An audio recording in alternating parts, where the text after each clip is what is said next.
नमस्कार, मैं हूं कुलदीप कुमार राउत और आप देख रहे हैं फॉरवर्ड न्यूज। दर्शकों, आज हम चर्चा करेंगे सीजेआई मामला को लेकर के।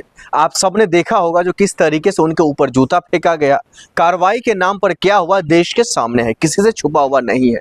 कानून मंत्री किस तरीके से कार्रवाई करने की बात कर रहा है वो भी किसी से छुपा हुआ नहीं है। लेकिन आखिर में सवाल ये भी खड़ा हो रहा है, जो आखिरकार कार्रवाई करेगा कौन? आखिरकार वो जेल के अंदर में क्यों नहीं है राकेश किशोर, और उनके बचाने कौन बचा रहा है, ये काफी अहम सवाल है। हमारे साथ विनोद जी हैं, आप इनसे पहले मुखातिब हो चुके हमारे चैनल के माध्यम से। सर, आपका बहुत बहुत स्वागत है फॉरवर्ड न्यूज चैनल पर। सवाल अभी भी कई सारे बरकरार है, लेकिन उसमें से एक सवाल ये भी निकल करके आ रहा है, जो आखिरकार बचा कौन रहा है राकेश किशोर को, और जेल क्यों नहीं हो रही है उनको आखिरकार दिल्ली पुलिस गिरफ्तार क्यों नहीं कर रही है? देखिए, जो दिल्ली में डबल इंजन की सरकार है भाजपा की, वो सब इन सबको प्रश्रय दे रहे हैं। अदरवाइज एक भारत के सर्वोच्च न्यायाधीश को जूता फेंकना, उसके लिए कोई भी कोर्ट, दिल्ली हाई कोर्ट भी सो मोटो कॉज के तहत उसको बुला सकता था और उसको सजा दे सकता था। कार्रवाई हो सकती थी, बिल्कुल हो सकती थी। पुलिस करती या नहीं करती, यहाँ पर पुलिस का बहुत बड़ा फेलियर है। पुलिस जो है न्याय व्यवस्था के सर्वोच्च पद पर बैठे व्यक्ति के एफआईआर होने के बावजूद कुछ एक्शन नहीं ले रही है, तो आप समझ सकते हैं कि जो आम आदमी है उसका क्या हो रहा होगा इस दिल्ली के अंदर, इस देश के अंदर। लेकिन सवाल तो ये भी है ना, जो वो लगातार कह रहे सनातन का अपमान हम नहीं सहेंगे, तो इसका मतलब यह है जो अगर वो सनातन के वाकई में रक्षक है इसीलिए वो बचा हुआ है, यही माना जा सकता है क्या? नहीं सर, देखिए ये सब ढोंग है। सनातन को जो मानते हैं वो सहिष्णु और करुणा और सद्भावना की भावना रखते हैं, दूसरे धर्म के प्रति भी और अपने आलोचक के प्रति भी। हाँ बिल्कुल। ये जो है ये एक एकाधिकार, जिसको हम हिटलर शाही बोल सकते हैं कि हम ही सही हैं। दूसरा जो अगर कोई बोल रहा है तो उसको अधिकार नहीं है कि वो कोई भी विवेचना करे, कोई भी टिप्पणी करे। सीजीआई ने ऐसी कोई गंभीर टिप्पणी नहीं की थी कि उसको जो है, अगर की भी थी तो कोर्ट है, न्यायालय है। आप कोर्ट में जाइए, आप दिल्ली पुलिस को एफआईआर करते या यूपी पुलिस के कहीं भी करते, आपको किसने अधिकार दिया कि आप सीजीआई को जूता मारे? वो व्यक्ति जो है वो मानसिक रूप से बीमार है, राकेश किशोर। बिल्कुल। और उसी बीमारी के कारण वो जो है वो उनके प्रभाव में है। जो लोग देश को बांटना चाहते हैं, देश में माहौल खराब करना चाहते हैं, वो देश को जो है हमेशा एक मुद्दे से दूसरे मुद्दे को ढकने का काम करते हैं। नहीं, इन जैसे गंभीर मामलों को लेकर चाहे कानून मंत्री हो या फिर प्रदेश के जो है बड़े अधिकारी, पुलिस के बड़े अधिकारी हो, वो लोग चुप्पी क्यों साधे हुए? देखिए, मैंने पहले भी आपको शायद बोला था कि लाइव टीवी चैनल पर भाजपा का नेता बोलता है कि राहुल गांधी को गोली मार देनी चाहिए सीने पर। पिंटू महादेव नाम का, उसके बारे में आज तक कोई एक्शन नहीं हुआ, ना ही पार्टी ने कोई भी एक्शन लिया। कानूनी कार्रवाई तो हुई नहीं है, मगर पार्टी ने भी उसके खिलाफ कोई एक्शन नहीं लिया कि वो एक प्रतिपक्ष के नेता के प्रति ऐसी दुर्भावनापूर्ण बात कर रहा है, जान से मारने की धमकी दे रहा है नेशनल टीवी पर। क्योंकि उसकी चर्चा पूरे देश में हो गई थी और उससे माहौल बिगड़ रहा था, चुनाव बिहार में होने थे, तो इन्होंने सीजीआई को जूता फिकवा दिया ताकि लोग, दलित और बहुसंख्यक या बहुजन लोग जो है वो उस गोली मारने वाली बात से हट करके सीजीआई के जूते पर ही विमर्श करते हैं। कि जहां तक की बात आती है, सनातन की बात आती है, तो गिरिराज सिंह केंद्रीय मंत्री हैं, किसी से छुपा हुआ नहीं है। वो महिलाओं को लेकर, खासतौर मुस्लिम महिलाओं को लेकर के काफी कह सकते हैं अभद्र टिप्पणी किया है, उसको कैसे देख रहे हैं आप? देखिए, गिरिराज सिंह जो है वो तो एक बहुत ही विकसित मानसिक रोगी है।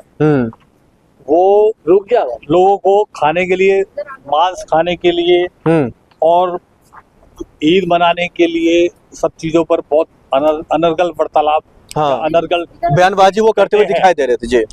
और वो एक तरफ, दूसरी तरफ ये बोलते हैं कि झटका मीट खाओ, मैं झटका का ब्रांड एम्बेसडर हूँ। ठीक है, उन्हीं के बयान चले थे भी 2 महीने पहले। अब वो एक धर्म विशेष की महिलाओं को लेकर के इतनी अभद्र टिप्पणी कर रहे हैं। महिला जो है वो हमारे देश की, समाज की गौरव है, किसी भी धर्म की हो, किसी भी धर्म से उसका संबंध हो जी। वो हमारे देश और समाज की भावी पीढ़ी को जन्म देती है और उसका पोषण करती है, और वो देश को बनाने में सबसे महत्वपूर्ण योगदान, जो कि सनातन में माँ का दर्जा दिया जाता है। लेकिन बीजेपी महिला को देवी का स्वरूप माना जाता है जी। तो वो अगर मुस्लिम महिला है तो वो देवी क्यों नहीं है भाई? महिला तो महिला है ना, वो भी तो देवी है, वो भी तो किसी की माँ बहन। लेकिन बीजेपी भी तो लगातार कहती है जो मैं महिलाओं का सम्मान करता हूँ, हमारी पार्टी महिलाओं के सम्मान में है। सर, महिलाओं का सम्मान तो इन्होंने बहुत किया है। तो आप हिमाचल में देख लें, आप जो मणिपुर की बात कर रहे हैं, देवगौड़ा साहब के होते हैं, अच्छा, उनकी जो सीडी लीक हुई थी, सीडी लीक हुई है, उनके साथ प्रधानमंत्री जाके उनका चुनाव प्रचार कर रहे थे। तो ये महिलाओं का सम्मान ये कर रहे हैं।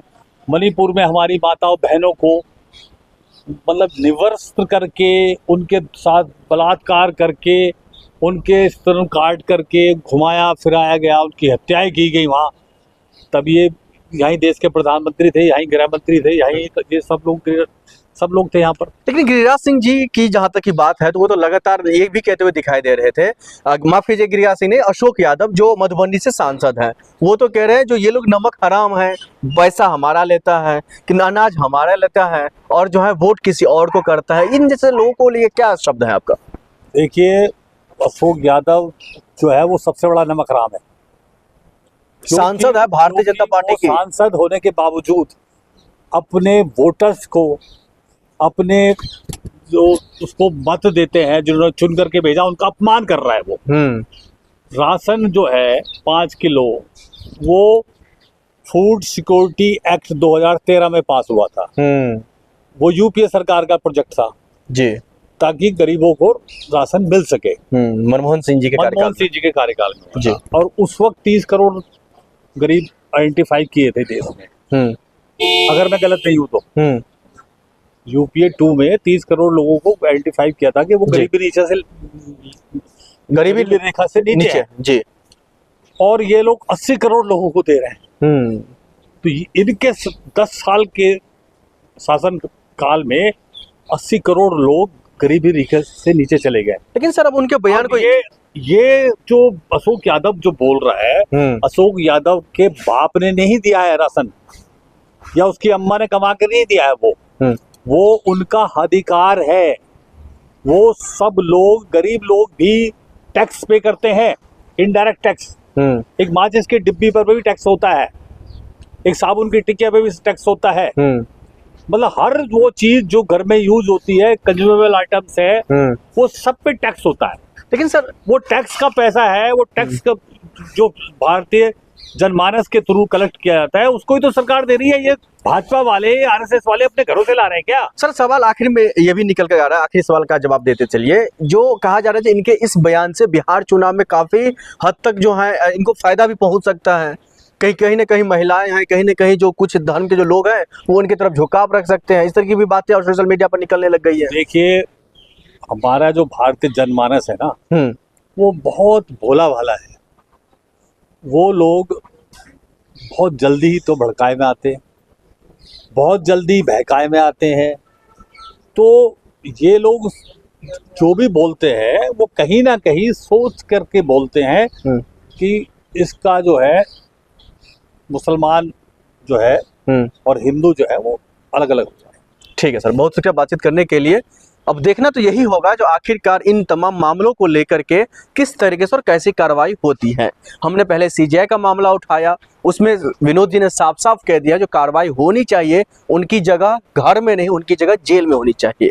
तो वहीं दूसरी तरफ गिरिराज सिंह के जो तमाम मामले हैं, उनकी जो तमाम बयानबाजी है या फिर अशोक यादव जी का है, इन तमाम मामलों को लेकर के भी जो है कहीं ना कहीं चाहे चुनाव आयोग हो या फिर सरकार हो, उन पर एक्शन लेना चाहिए, क्योंकि ये काफी मामूली बसी बात नहीं है जो आप किसी धर्म विशेष की महिलाओं को लेकर के सो करके उठिए और कोई भी टिप्पणी करते हुए निकल जाइए। भले आप मंत्री हैं या फिर आप जो है सांसद हैं, लेकिन आप जनता के नौकर हैं। अब ऐसे में देखना ये होगा जो कार्रवाई के नाम पर क्या कुछ होता है, ये तो आपके सामने रहेगा, हम आप तक जरूर पहुंचाएंगे। आप देखें तो फॉरवर्ड न्यूज। नमस्कार।